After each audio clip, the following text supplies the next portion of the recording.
All right, so I'm seeing speculation as far as what is going on with the Senate and people saying that the shutdown is over with. No, it's not. So I just want to clarify on what's going on with the Senate. I've been running this live stream for several days. I haven't been watching that much, but what is happening right now? You see they're currently doing a vote. Motion to proceed to the consideration of H.R. 5371, the Continuing Appropriations and Extensions Act. Last I checked last night when they were where they were at with this was they had a version of the bill that had 60 votes that was then going to go up for debate. So what is happening in the Senate is they're revising and creating new drafts of the bill and trying to come to an agreement, supposedly. So right now, where we're at right now, they have to debate it. They're going to talk about it, decide if they're going to vote. So they're not even voting on it yet. They're just going to debate what has the updates to the drafting of the financial bill that would end the shutdown. So right now, we're at the first major procedural step in the Senate towards debating the bill. So they haven't even hit debate. So we're trying, right now, they're voting on whether or not to even decide to debate on it right now. Motion to proceed before the Senate can debate, amend, or vote on a bill. It must formally agree to start considering it.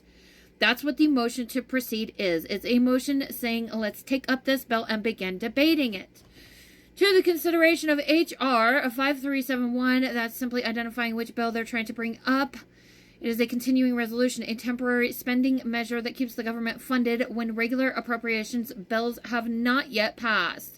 The particular one is called the Continuing Appropriations and Extensions Act because it keeps the federal agencies running beyond their current funding deadline and extends various federal programs that would otherwise expire.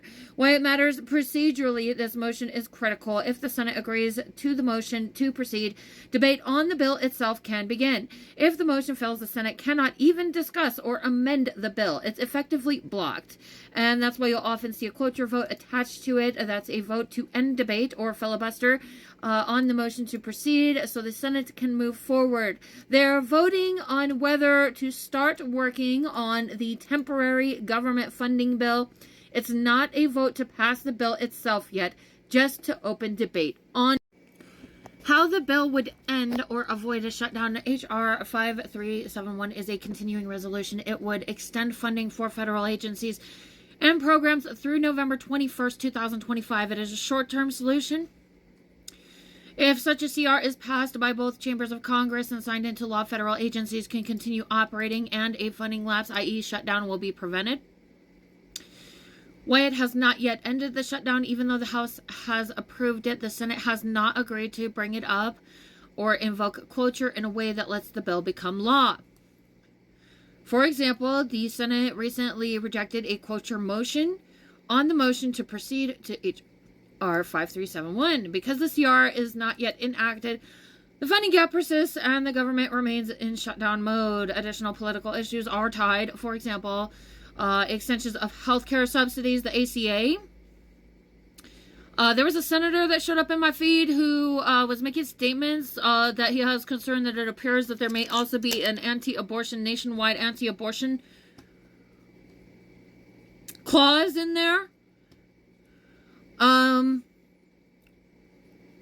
Yeah, this is temporary funding, and it's only till the end of the month. That's what's going on right now. There is nothing explicitly labeled an anti-abortion clause. What the bill does do, the bill is a continuing resolution which funds the government at fiscal year 2025 levels through November 21st. It extends health and veteran certified programs and authorities to the end of the month. It's described by supporters as a clean CR, meaning it's intended to be free of so-called poison pill amendments and controversial policy briders. For example, the House remarks called it free of poison pills. Why it's possible abortion-related policy could be involved with implicity. Even though there's no explicit anti-abortion rider in the text, a long-standing federal policy, e.g. the Hyde Amendment, HYDE Amendment, already prohibits federal funds from paying for most abortions except in limited cases. There might be subtler language or earmarks in the bill in health or Medicaid provisions that affect funding for reproductive health programs. My concern is that, like, you know, Republicans have this imaginary world in their head, and they need to start actually realizing what is happening in the world around them. First of all, when it comes to these abortion arguments, one of the big things is that they're trying to defund Planned Parenthood, which the majority, the vast majority, like over 70%, like I'm pretty sure it's like 90% or something of their services is like women's health visits. Okay, if I need somebody to check out my vajayjay because there's an issue down there, that's what Planned Parenthood actually does. And that's part of the reason why women get all upset about the anti-abortion. It's not like we're all out here having abortions left and right. It's about that the anti-abortion arguments tend to be a disguised effort to actually strip women of their basic legitimate health care, not just abortions. So that's the thing to pay attention to when it comes to abortion debates. So then, yeah, there's a possibility it could defund medical facilities, but no clearly identifiable new restriction.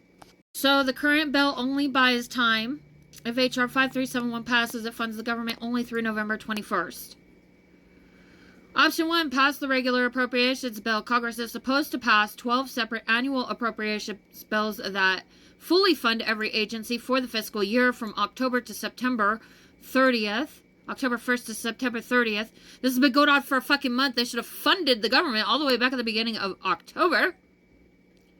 If both chambers can agree and pass a bill, pass all 12 before the CR expires, that provides full year stable funding.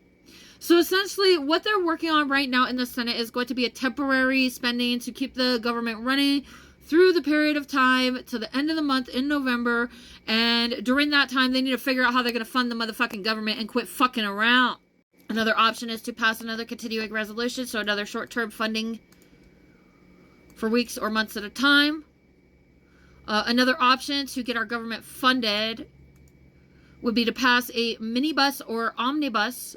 Sometimes congressional bundles several appropriations bills together into a single larger package. A minibus, several bills, or omnibus, all of them. This can be used to extend or finalize funding in one big vote rather than 12 separate ones. Option 4, do nothing. Government shutdown resumes. So right now it looks like they're just trying to pass to get some money to the end of the month. Whether or not there's any sneaky shit snuck in there, I don't know.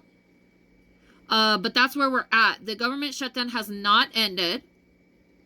And right now it is 4:06 p.m. Mountain Standard Time on November 10th, 2025. And the Congress is waiting to decide whether or not they're even going to debate the short-term funding bill that would go to November 21st. I hope this helps. My hair is a mess. I know. I don't care. I'm going to go now.